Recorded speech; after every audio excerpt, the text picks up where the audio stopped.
आगे बढ़ते हैं हम जीके के क्वेश्चन की सीरीज़ में। तो हिस्ट्री में हम आज पढ़ेंगे, कल हमने पढ़ा था यहाँ तक अष्टाध्यायी के लेखक कौन है, पाणिनि। तो हम आगे पढ़ेंगे विदेशी यात्रियों से मिलने वाली जानकारी। किससे? विदेशी यात्रियों से मिलने वाली जानकारी। सबसे पहले यूनानी रोमन लेखक, मतलब कि जो यूनानी यात्री थे उनके बारे में हम पढ़ेंगे। जो फर्स्ट है वो है टेसियस। टेसियस है, ये ईरान का एक राज्य वैद्य था। क्या था? यह ईरान का राज्य वैद्य था। क्या नाम था इसका? टेसियस। उसके बाद है हेरोडोट्स। हेरोडोट्स को क्या कहते हैं? हम इतिहास का पिता कहते हैं।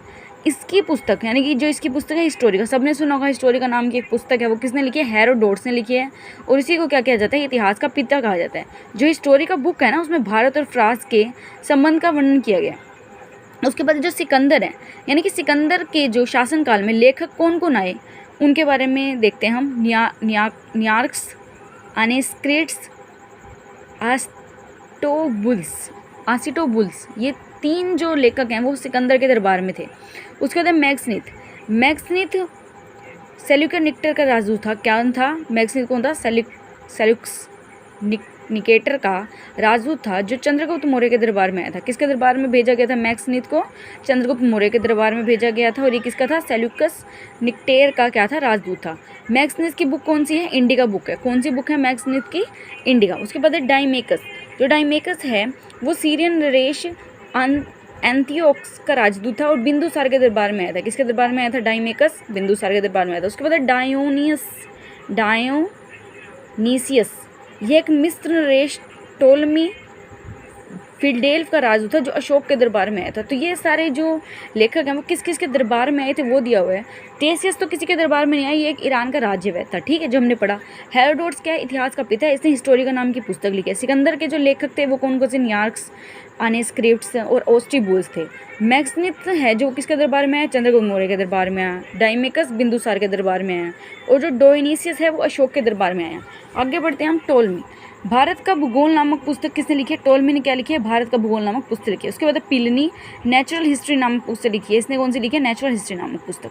उसके बाद पेरिपल्स ऑफ द इर्थ्रियन सी। इसकी ना मतलब कि इतिहास में कुछ जानकारी नहीं है, पर इसने अरब सागर की खोज की थी, ऐसा कुछ था। इसके बारे में कोई जानकारी नहीं है। अब पढ़ते हैं हम चीनी लेखक कौन कौन से थे और किसके दरबार में आए थे। आज अभी हम ये पढ़ेंगे।